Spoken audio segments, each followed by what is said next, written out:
লোকসভা কেন্দ্রের নির্বাচন 20শে মে। আমরা বহু প্রতীক্ষিত দিনটির জন্য আছি, আমরা আমাদের ভোটাধিকার প্রয়োগ করব। এই শ্রীরামপুর লোকসভা কেন্দ্রে প্রতিদ্বন্দ্বিতা হচ্ছে কিন্তু ত্রিমুখী। একদিকে আঞ্চলিক তৃণমূল কংগ্রেসের প্রার্থী আইনজীবী কল্যাণ ব্যানার্জি, আর আছেন বামফ্রন্ট প্রার্থী কংগ্রেস সমর্থিত দীপশিতা ধর। আর তৃণমূল কংগ্রেসের পক্ষে তৃতীয়বারের জন্য প্রার্থী হলেন আইনজীবী কল্যাণ বন্দ্যোপাধ্যায়। এই কল্যাণ বন্দ্যোপাধ্যায় এবং কবির শঙ্কর বসু দ্বৈরথের মধ্যে তৃতীয় একজন প্রতিযোগী আত্মপ্রকাশ করে যায়, তরুণ তুর্কি কমরেড কংগ্রেস সমর্থিত সিপিআইএম প্রার্থী দীপশিতা ধর। অত্যন্ত মেধাবী একজন ছাত্রী দীপশিতা ভোট যুদ্ধে অবতীর্ণ হয়েছে জীবনে প্রথম কংগ্রেস সমর্থিত বামফ্রন্টের সিপিআইএম প্রার্থী হিসেবে শ্রীরামপুর লোকসভা কেন্দ্র থেকে। এই দীপশিতা ধর জনমানুষে কিন্তু ইতিমধ্যেই কিন্তু সাড়া ফেলে দিয়েছে।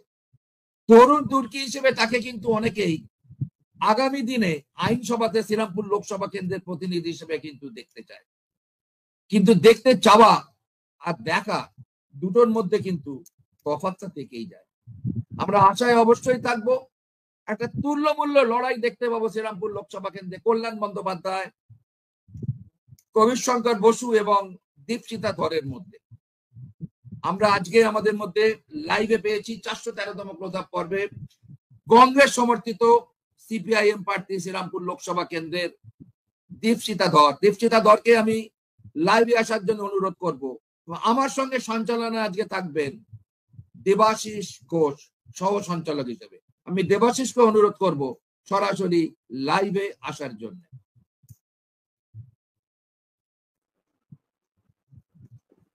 দীপশিতা ধর ক্লান্ত শরীরটাকে তিনি জোর করে ক্যামেরার সামনে রেখেছে। সারাদিন তাকে প্রচার করতে হয়, তার 7টা বিধানসভাকে নিয়ে একটা লোকসভা। জানেন প্রত্যেকেই চায় যে প্রার্থী তাদের কাছে একটু আসুক, তাদের কাছে একটু অনুরোধ করুক যে ভোটটা দেবেন। এইটা বলাই যেন তাদের কাছে একটা মনে হয় যে তুমি ভোট চাও, ভোট তো তোমায় দেবই, তবু তুমি আমাদের কাছে একবার এসো, তুমি তো আমাদেরই মেয়ে। এর আঙ্গিকে দাঁড়িয়ে 20শে মে শ্রীরামপুর লোকসভাতে ত্রিমুখী প্রতিদ্বন্দ্বিতা হতে চলেছে। কবির শঙ্কর বসু ভারতীয় জনতা পার্টির প্রার্থী, তিনি গতবারও প্রার্থী হিসেবে ছিলেন। তৃণমূল কংগ্রেসের কল্যাণ বন্দ্যোপাধ্যায় আইনজীবী, তিনিও গত বছর প্রার্থী হিসেবে ছিলেন। তার আগের নির্বাচন 2014 সালে তিনি প্রার্থী হিসেবে ছিলেন। এইবারে তরুণ তুর্কি কমরেড দীপশিতা ধর কংগ্রেস সমর্থিত বামফ্রন্টের সিপিআইএম প্রার্থী। তিনি কতটা বেগ দিতে পারবেন এই তৃণমূল এবং ভারতীয় জনতা পার্টি। শ্রীরামপুর লোকসভা কেন্দ্রের ভোটাররা কিন্তু আশায় তরুণ তুর্কি কিন্তু আইনসভাতে শ্রীরামপুর লোকসভা থেকে যেতে চলেছে। কিন্তু শ্রীরামপুর লোকসভা কেন্দ্রে যে 7টি বিধানসভা আছে, এই 7টি বিধানসভার চরিত্র কিন্তু বিভিন্ন রকম। একসময় আমরা দেখেছি শ্রীরামপুর লোকসভা কংগ্রেসকে দিনের পর দিন আইনসভায় পাঠিয়েছে। শ্রীরামপুর বিধানসভা কংগ্রেসের একাধিপত্য ছিল। বামফ্রন্টের সময় থেকে সেই 1982 সাল থেকে ছন্দপতন ঘটেছিল। তারপরে কিন্তু আবার বামফ্রন্ট সেই তাদের সেই পুনরুদ্ধার করতে সক্ষম হয়েছিল শ্রীরামপুর বিধানসভা। কিন্তু হেন দাঙ্গিকে দাঁড়িয়ে আমরা যে লোকসভা নির্বাচনের মুখোমুখি হচ্ছি, 2024-এর সাধারণ নির্বাচন, সমগ্র দেশব্যাপী 7টা দফাতে বা 7টা পর্বে এই অনুষ্ঠান সম্পূর্ণ হবে। ভোট যুদ্ধ যেন একটা অনুষ্ঠান, ভোট যুদ্ধ যেন মানুষের একটা আনন্দের অনুষ্ঠানে পরিণত হয়। মানুষ আনন্দের সঙ্গে ভোট দেয়, যদিও তীব্র দাবদাহ চলছে পশ্চিমবঙ্গ তথা সমগ্র ভারত ব্যাপী। এই দাবদাহকে উপেক্ষা করে মানুষ কতটা বুথে ভোট দিতে আসবে, এটাও কিন্তু একটা প্রশ্ন। দীপশিতার কাছে প্রথম প্রশ্নটা আমার রাখতে ইচ্ছে করছে যে পারিবারিক ঐতিহ্যকে বজায় রেখেই কি তুমি বাম আন্দোলনের সঙ্গে জড়িয়ে পড়েছিলে বা বাম রাজনীতিকে তুমি বেছে নিয়েছিলে? আমার বাড়ি থেকে কখনো আমার খুব রাজনীতি করার কোনো প্রেশার ছিল না, এবং আমি 2011-র আগে অব্দি খুব রাজনীতি করতে কখনো চাইনি। 11-র পরবর্তীকালে পট পরিবর্তন, তৃণমূল সরকার, তার বিভিন্ন কর্মকাণ্ডে কিছুটা তিতিবিরক্ত হয়ে আমার রাজনীতিতে আসা। আমার মনে হয়েছিল এই সরকারকে বদলানো দরকার। এই সরকার আমার মতো সাধারণ মানুষের কথা বলে না। ফলে পারিবারিক ঐতিহ্য আমাকে শিক্ষা দিয়েছে, কিন্তু রাজনীতি করতে আসার ডিসিশনটা বড় ব্যক্তিগত, তাতে পরিবারের খুব একটা ইনফ্লুয়েন্স ছিল না।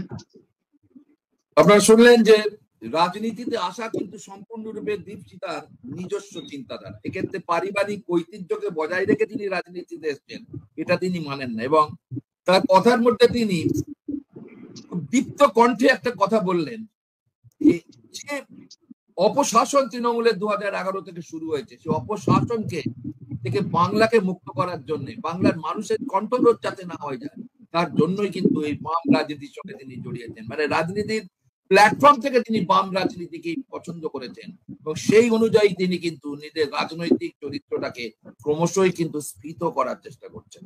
আমি সরাসরি ভয়েস ওভার করছি দেবাশিস। সবাইকে নববর্ষের শুভেচ্ছা। দীপশিতা তোমাকে এবং সৌমিত্রদা আপনাকে। দীপশিতা, প্রথমেই জানাই আমার তোমাকে খুব আগাম শুভেচ্ছা জানাতে ইচ্ছে করছে, কিন্তু মন তো একরকম চায় আর হিসাব একরকম বলে। মানে আমার একটা তোমার কাছে প্রশ্ন, মানে তুমি কিভাবে ভাবছো, মানে যেখানে 2004 সাল থেকে সিটটা বামপন্থের দিকে নেই, সেই জায়গা থেকে কি করে তুমি আশা করছো যে এরকম একটা কঠিন পরিস্থিতিতে, যেখানে আগের বার বামপন্থীদের ভোট ছিল 11% মতো এবং যদি কংগ্রেসের ভোট ধরা হয় তাহলে 13% মতো, এই 13টা কমপক্ষে 40 বা এরকম জায়গায় যাবে, মানে 40 না হলে তো যেটা তা প্রায় বোধহয় সম্ভব নয়, অ্যাটলিস্ট 35-40 তো করতেই হবে। তো এই জায়গাটায় তুমি কিভাবে ভাবছো এটা এটা এটা আমার আমি আবেগ দিয়ে ভাবছি। আমি ভূগোলের ছাত্রী, আমাদের কোয়ান্টিটেটিভ একটু পড়ানো হয়, স্ট্যাটিস্টিক গল্প একটু বুঝি। তাতে আমাদের পঞ্চায়েত ইলেকশনের যে রেজাল্ট, সেই রেজাল্ট যদি আমরা দেখি, তাতে গোটা শ্রীরামপুর এলাকার যেখানে যেখানে নির্বাচন হয়েছে, আমরা জানি প্রচুর চুরি, কারচুপি ইত্যাদি ইত্যাদি হয়েছে। সবকিছুর পরেও আমাদের প্রায় 30% বাম কংগ্রেস নিয়ে ভোট এই অঞ্চলে রয়েছে শ্রীরামপুর। ফলে আপনি যে বলছেন যে 40% করার কথা, ওই অত কারচুপির পর যদি আমরা 30% পাই, আমাদের মনে হয় 10% বাড়িয়ে নেওয়া। আর সেখানে কংগ্রেসের ভোট এক জায়গায় রয়েছে, আর যেখানে আমরা আরো অনেকটা বেশি ক্যাম্পেইনের সুযোগ পেয়েছি। দ্বিতীয়ত, যে মানুষ ভোট দিতে পারেনি পঞ্চায়েতে, সেই মানুষের রাগ খুব আরো বেশি পুঞ্জীভূত হয়েছে। ফলে আমাদের মনে হয়েছে যদি ওই 10% সামহাও আমরা সুইং করাতে পারি, 10% আমাদের পক্ষে নিয়ে আসতে পারি, তাহলে একটা ত্রিমুখী লড়াইয়ের ক্ষেত্রে 40% ভোট মানে সেটা ডিসাইডিং হতে পারে। হ্যাঁ, মানে তুমি যে 30%টা বললে, এই 30%টা তো লোকসভা কেন্দ্রিক মানে হিসাবে হচ্ছে না, পঞ্চায়েত নির্বাচন। হ্যাঁ, পঞ্চায়েত নির্বাচন, মানে আমি বলছি এইটা তো লোকসভা ভোট, মানে আমাকে তো হিসাবটা লোকসভা ভোটের আঙ্গিকেও করতে হবে। মানে সেই জায়গায় দাঁড়িয়ে আমাকে তো ধরতে হবে সেই প্রিভিয়াস হিস্ট্রিটাই, মানে 11 বা 13%, যেটাই তুমি ধরো না কেন। 2019 পরে তো আরো অনেকটা সময় গেছে। 2019 পর আমরা 21 দেখেছি, 21 নির্বাচনের পর পঞ্চায়েত নির্বাচন দেখেছি।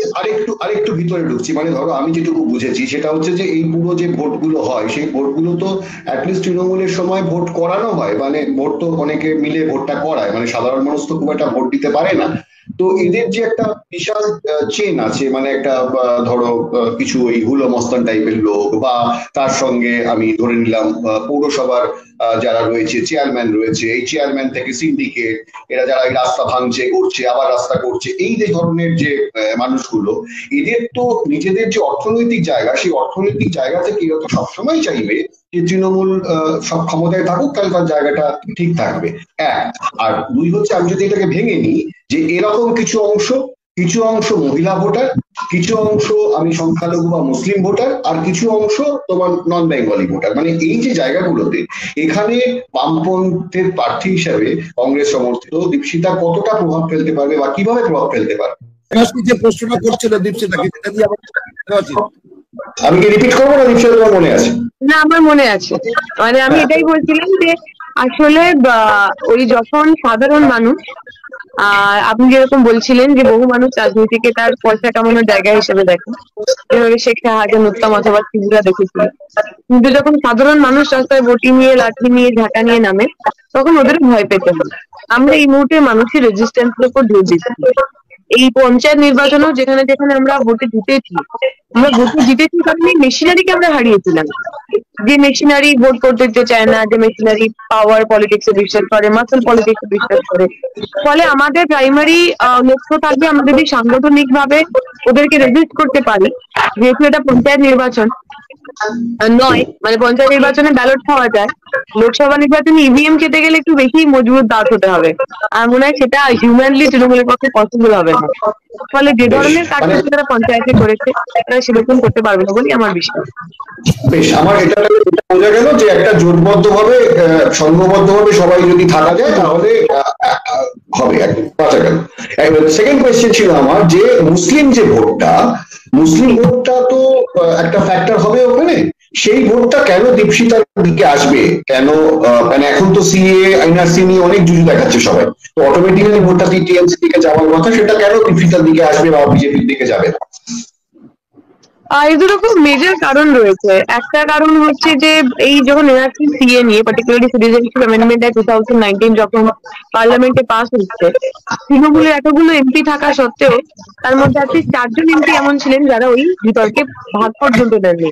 নুসরাত জাহান ছিলেন, মিমি চক্রবর্তী ছিলেন, প্রসূন ব্যানার্জি ছিলেন। ফলে কোথাও না কোথাও এই প্রশ্ন মুসলিম মানুষদের মধ্যেও তো হচ্ছে যে আপনি এনআরসি সিএর নামে ভোট নেবেন, অথচ তাকে যখন পার্লামেন্টে রেজিস্ট করার ব্যাপার হবে তখন আপনার এমপিরা গায়েব থাকবেন, তাহলে আপনি কতটা সেন্সিবল, কতটা সিরিয়াস পলিটিশিয়ান।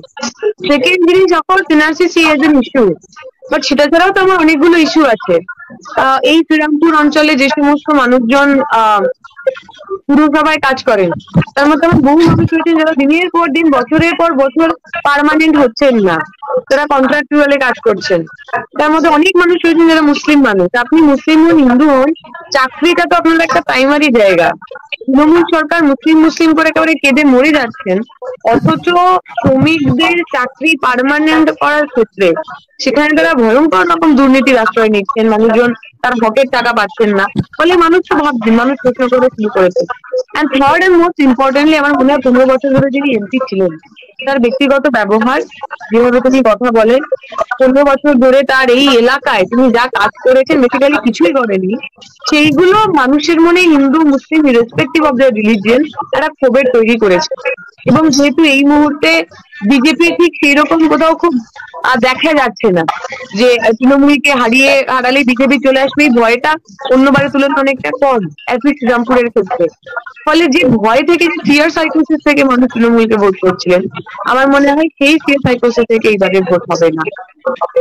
মানে তোমার কথায় এক কথা এটা বলা যায় যে তৃণমূল যে সিএ এনআরসি নিয়ে দেখাচ্ছে, এটা আসলে ওরা একটা মানে দুরকম কথা বলছে, একটা লোকসভায় কি বলছে না,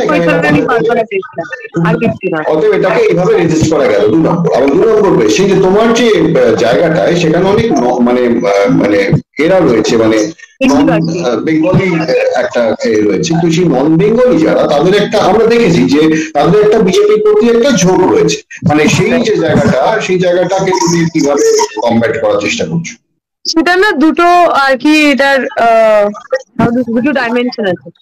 একটা তো যেটা আপার কাস্ট হিন্দি স্পিকিং লোক, তাদের মধ্যে একটা খুব ন্যাচারালি ইনহেরেন্টলি বিজেপির প্রতি একটা সফট কর্নার আছে। কিন্তু শ্রমিক মহল্লা, যেগুলো একটা সময় ট্রেড ইউনিয়নের ঘাঁটি ছিল, সেখানে এই বিজেপির প্রতি ঝোঁকটা কিন্তু খুব সাস্টেনেবল নয়। কারণ ওই যে আবার রুটি প্রশ্ন, আমি বিজেপিকে ভোট করছি রামের নামে, অথচ আমার কলকারখানা যখন বন্ধ হচ্ছে, আমি যখন পিএফ গ্র্যাচুইটি পাচ্ছি না, তখন তো ওই বিজেপির লোকেরা, কেন্দ্রের সরকার আমার পাশে দাঁড়াচ্ছে না। কেন্দ্র সরকার যে লেবার ল নিয়ে এসেছেন, সেই লেবার ল তো বেসিক্যালি আমার 8 ঘন্টা কাজের যে অধিকার তাকে পর্যন্ত কেড়ে নিতে চলেছে। আমার 10 ঘন্টা 12 ঘন্টা কাজ করার পরেও আমাকে ওভার টাইম দিতে হবে না, এরকম একটা পরিস্থিতির জায়গা ওরা তৈরি করছে। ফলে সেক্ষেত্রে আমার মনে হয় এই সেকশনটায়, working class section among the Hindi speaking people, they started rethinking। তারা কোথাও না কোথাও ভাবছেন তাদেরকে ফিরিয়ে আনার জন্য আমরা বেশি বেশি করে তাদের কাছে যাচ্ছি, কথা বলছি। রুজির প্রশ্নে যদি প্রতিদিন কথা বলা যায়, আমার বিশ্বাস জাতের চাইতে সবসময় ভাত বড় হয়। ভাতের প্রশ্নটাকে আমরা আরেকটুখানি লঘু করে দিতে পারি। তো আমাদের যে এজেন্ডা, জাত নয় ভাগ, ধর্ম নয় কর্মসংস্থান, সেটা নিয়ে আমরা মানুষের কাছে যাচ্ছি এবং আমার বিশ্বাস তারা একটা পজিটিভ রেসপন্স হবে। বেশ, আমি এই লাস্ট প্রশ্নটা করে আপনাকে ছাড়ছি। লাস্ট প্রশ্ন আমার লাস্ট প্রশ্ন করে ছাড়ছি। দীপশিতা, ওই একটা জিনিস আমার খুব লাগছে, আমি অনেকের সাথে কথাবার্তা বলছিলাম, শ্রীরামপুর আমার জন্মস্থান, তার ফলে আমার একটা অন্যরকম ফিলিংস আছে শ্রীরামপুর নিয়ে। একটা জিনিস দেখছি যে মহিলারা যারা, তারা সবাই কিন্তু বলছে তৃণমূল যা ইচ্ছে দুর্নীতি করুক, যা করুক, আমার দেখে আমি 1000 টাকা পাচ্ছি। মানে এই যে একটা জায়গা, যে অনুদানের জায়গা, এখানটা কি করে, মানে মহিলারা বলছে দীপশিতা খুব ভালো মেয়ে, সব ঠিক আছে, কিন্তু দিদি আমাদের তো 1000 টাকা দেয়। ঠিকই, দিদি আমাদের 1000 টাকা দেয়। কিভাবে কম্পেয়ার? দিদি আমাকে 1000 টাকা দেয়, এবং দিদির ছোট ছোট ছেলে মেয়েরাই সন্দেশখালীতে যাদেরকে 1000 টাকা দেয় তাদেরকে রাত্রিবেলা 1:30টার সময় পিঠে বানানোর জন্য পার্টি অফিসে ডেকে নিয়ে যায়। ঠিকই, দিদি আমাদের 1000 টাকা দিচ্ছেন। এদিকে আমার ছেলেটা মেয়েটা MA পাস করার পর, BEd পাস করার পর, SSC পাস করার পর বাড়িতে বসে রয়েছে 5 বছর, 6 বছর, 7 বছর, 8 বছর। সুতরাং এই প্রশ্নটা করতে হবে, এই প্রশ্নটা অনেকে এড়িয়ে যেতে চান। আমরা এই প্রশ্নটাই বারবার করছি, আমরা দেখি না কোনটা বেশি মানুষের কাছে ইম্পর্টেন্ট মনে হয় মহিলাদের কাছে। তিনি 1000 টাকা পাচ্ছেন, হাতে পাচ্ছেন, সেইটা ইম্পর্টেন্ট না তার চোখের সামনে যে ছেলেটা মেয়েটা প্রতিদিন তিলে তিলে একটু একটু করে মরে যাচ্ছে, হতাশাগ্রস্ত হয়ে যাচ্ছে, সেইটা কোনটা ইম্পর্টেন্ট? 1000 টাকাটা ইম্পর্টেন্ট না তার যে সম্মান, তার যে আত্মসম্মান, তার যে নিরাপত্তা, কোনটা ইম্পর্টেন্ট? আমরা কন্টিনিউয়াস উল্টো কথাটা বলে যাচ্ছি, এবং আমার বিশ্বাস মানুষ আমাদের কথা বুঝবেন। হয়তো হাতে কড়কড় 1000 টাকা নোট পেলে ভালো লাগে, কিন্তু তার চেয়ে বেশি কষ্ট হয় আমার বাড়ির ছেলেটার শুকনো মুখ, আমার বাড়ির মেয়েটার হতাশাগ্রস্ত মুখ দেখতে। বেশ, সুমিত্রা, এবার আসছি আমি দীপশিতার কাছে। আমি দেবাশীদের প্রশ্ন থেকে শুরু করি। তোমরা কি এটা মহিলাদের বোঝাতে পেরেছো যে আপনার ইনকামটা 1000 টাকাতে এসেই থেমে যাচ্ছে, 1001 টাকা কিন্তু হচ্ছে না? এতদিন 500 পেয়েছেন, সামনে ভোট, ভোটের মুখে যেমন গ্যাসের দাম কমিয়েছেন নরেন্দ্র মোদীর সরকার, একইভাবে আমাদের মুখ্যমন্ত্রী তিনিও 500 থেকে 1000 করেছেন, বা আরো অন্যান্য পুলিশ বা প্যারা পুলিশদের মাইনে বাড়িয়েছেন। সবটাই ভোট রাজনীতি। এই যে আপনার 500 থেকে 1000-এ গেল, আপনার এটা পরবর্তী 5 বছরে কিন্তু 1000 টাকা 1 পয়সা হবে না, ওটা 1000 টাকাতেই দাঁড়িয়ে গেল। তো আপনি কি আপনার রুটি রোজগারটাকে সারা জীবনের জন্য এই 1000 টাকায় রাখবেন? কেন আপনার বাড়িতে আপনার ছেলে মেয়ে বেকার, কারণ তারা, তুমি যেটা বললে, MA BEd MCom BEd MSc BEd pass করে তারা ঘষে বসে আছে, কারণ 2014 পর কোনো স্কুল সার্ভিস কমিশন হয়নি, এবং পরীক্ষা দেওয়ার পর পাস করে যখন চাকরি চাওয়া হয় তাদের বলা হয় ঘেউ ঘেউ করবেন না। তার মানে তাদের ওই আর্টিকেলস, যদি আমি 21-এর কথাটা বলি, রাইট টু স্পিক, সেইটাকেও কিন্তু স্তব্ধ করে দেওয়া হচ্ছে। এই জায়গাটাতে কি তোমরা মহিলাদের বোঝাতে পারছো যে 1000 টাকা দিয়ে আপনাকে একটা উপমণ্ডক করে দেওয়া হচ্ছে, আপনার সচ্ছল জীবনে আপনি 1000 টাকা দিয়ে কখনোই আসতে পারবেন না, শুধুমাত্র আপনাকে পয়সার প্রলোভন দেখিয়ে তৃণমূল সরকার ভোটটা কেনার চেষ্টা করছে? আমরা বলছি, এবং মানুষ নিজে থেকে অনেক কথা বলছেন, যেমন বিধবা ভাতা, বার্ধক্য ভাতা, মানে লক্ষ্মীর ভান্ডার তো বেসিক্যালি কোনো নিড বেস নয়, সবাইকে দেওয়া হয়, যে কোনো মহিলাই পেতে পারে। বাট বিধবা বার্ধক্য ভাতা তো পার্টিকুলারলি সেই মানুষের জন্য দেওয়া হয় যে মানুষের আসলে আর অন্য কোনো আর্থিক সঙ্গতি নেই, ওই ভাতা না পেলে তার আর কিছু করার থাকবে। আমরা দেখেছি লক্ষ্মীর ভান্ডারের টাকা জোগাতে গিয়ে বিভিন্ন জায়গায় 5 মাস, 6 মাস, 7 মাস বিধবা ভাতা, বার্ধক্য ভাতা মানুষজন পাচ্ছেন না, সাধারণ মানুষ আমাদের এসে বলছে। আমরা এই কথাটা নিয়ে যাচ্ছি যে আমার যদি সঙ্গতি কম হয়, তাহলে আমি সেইখানেই বেশি ব্যবহার করবো যেখানে প্রয়োজন বেশি। যেখানে একজন মহিলা, তিনি হতে পারেন একটু সম্ভ্রান্ত পরিবারে, তার হয়তো ঠিক 500 টাকার মানে প্রয়োজন নেই, তার এসেনশিয়াল তার কাছে নয়, কিন্তু একজন মানুষ যিনি বিধবা ভাতা পান, তার কাছে মাসের ওই 2000 টাকা, 3000 টাকা, যত টাকাই তিনি পান না কেন, সেটা এসেনশিয়াল। সেটা না হলে তিনি মারা যাবেন, তিনি সার্ভাইভ করতে পারবেন না। ফলে এই প্রশ্নটা কিন্তু অনেকে করছেন, এবং একই সঙ্গে আপনি 1000 টাকা বাড়ানোর কথা বললেন, 500 টাকা থেকে 1000 টাকা হয়েছে। যে SC ST মহিলারা 1000 টাকা পেতেন, তারা 1200 টাকা পাচ্ছেন এখন। তারা আবার উল্টে এই প্রশ্নটা করছেন যে তার মানে SC ST OBC মহিলা মানে বেশি পিছিয়ে পড়া মহিলা। তাহলে যে মহিলার প্রয়োজন বেশি তাকে আমি বাস 20% তার ইনক্রিজ হলো, অথচ যে মহিলার সেই রকম প্রয়োজন নেই সবার জন্য সেটা বাড়িয়ে ডাবল করে দেওয়া হলো, তার 50% ইনক্রিজ হলো। তাহলে কি আদৌ মমতা ব্যানার্জি এই টাকাটা প্রয়োজন অনুসারে দিচ্ছেন, নাকি আসলে এই টাকাটা দিয়ে ভোট কেনার চেষ্টা? এই প্রশ্ন আমরা করছি না, সাধারণ মানুষ আমাদের এসে বলেছে। ফলে আমরা বিশ্বাস করি যে কঠিন ব্যাপার, ঠিকই না? আমার অ্যাকাউন্টে যদি প্রতি মাসে টাকা আসে, আর যদি একসাথে নির্বাচনের আগে বেশ কয়েক হাজার টাকা আসে, লোভ তো মানুষের মধ্যে থাকেই, কিন্তু সেই লোভটাকে ভাঙতে হবে, এই রাজনীতিকে ভাঙতে হবে রাজনীতি দিয়ে। তার প্রচেষ্টা আমরা আমাদের ক্যাম্পেইন, আমাদের প্রচারের মধ্যে দিয়ে চালাচ্ছি। এটা কঠিন। আমরা যদিও আমি রাজনৈতিকভাবে খুব সচেতন দেখছি যে 1000 টাকা দিয়ে যেভাবে মহিলাদের প্রলোভিত করা হয়েছে, এবং বোঝাবার চেষ্টা করি আমরা যে 1000 টাকাতেই কি আপনার ইনকামটাকে সীমাবদ্ধ রাখবেন, তার বেশি যাবে না। ছেলে মেয়ে তো বাড়িতে বেকার হয়ে আছে, আপনি 1000 টাকা দিয়ে কি করবেন? আপনি বলুন সেই কাউন্সিলর, সেই এমএলএ কে আপনাকে অন্য কর্মসংস্থান দিতে, যেখানে 1000 টাকার জায়গায় 10,000 টাকা হয়, যাতে আপনার সংসারটা চলে। 1000 টাকা দিয়ে আপনি কিভাবে সংসারটা করবেন? এগুলো হচ্ছে অ্যাকচুয়ালি সব রাজ্যে আমরা দেখেছি রাজ্য সরকার এই অর্থ প্রলোভন একটা করার চেষ্টা করে, যেটা দিয়ে ভোট কেনার চেষ্টা করে। এবং গ্রামাঞ্চলের মানুষ, দীপশিতা তুমি জানো, তোমার আমার মতো চিন্তাধারা নয়। তারা হাতে 5 পয়সা পেলে সেটাকেই তারা লক্ষ্মী মনে করে, তাকে আঁকড়ে ধরার চেষ্টা করে। বলছে তো যে কেন তাকে ভোট দেবো না, সে যদি হেরে যায় তাহলে তো আমার টাকা বন্ধ হয়ে যাবে। এবং দেখেছি আমরা তৃণমূল যেখানে জিততে পারিনি, সেখানে কিন্তু যথেষ্টই বেগ পেতে হয়েছে লক্ষ্মীর ভান্ডারে টাকা পাওয়ার জন্য। এটা কিন্তু বাস্তব কথা। এরপর একটা অত্যন্ত গুরুত্বপূর্ণ প্রশ্ন নিয়ে আসছি আমি, সেটা হচ্ছে যেখানে যাও তোমাদের তো শুনতে হয় যে আপনারা তো শূন্যে পরিণত হয়েছে। কংগ্রেস যেখানে একটা এসেছিল, সেখানেও সেটা তৃণমূল কংগ্রেস তাদের দলে সামিল করে নিয়েছে।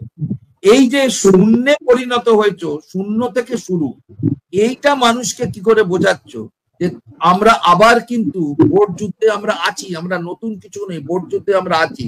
শূন্যে পরিণত হওয়া থেকে বামফ্রন্টের বিরুদ্ধে যে মানুষ বিষাদাগার করেছে সেটা প্রমাণ হয় না।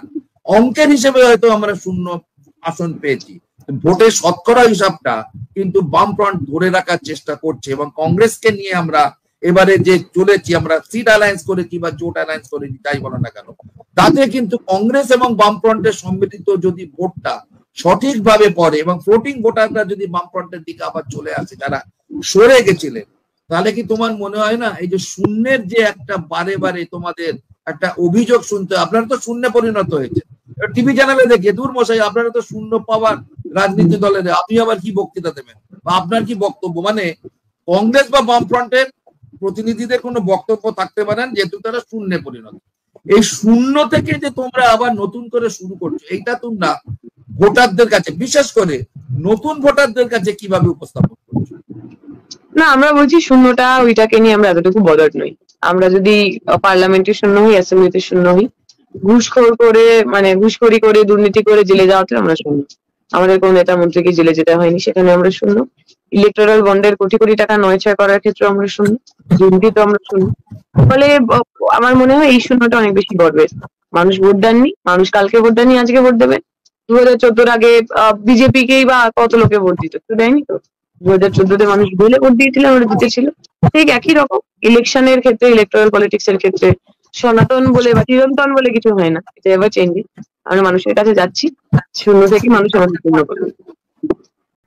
সামগ্রিকভাবে এই যে তৃণমূল সরকারের এত দুর্নীতি, এত হামলা থেকে আরম্ভ করে তারা জেলের মধ্যে আছে, এর কি কোনো প্রতিক্রিয়া ভোটারদের মধ্যে পড়বে না বলে মনে হয় আগামী নির্বাচনে, না ভীষণভাবে পড়বে?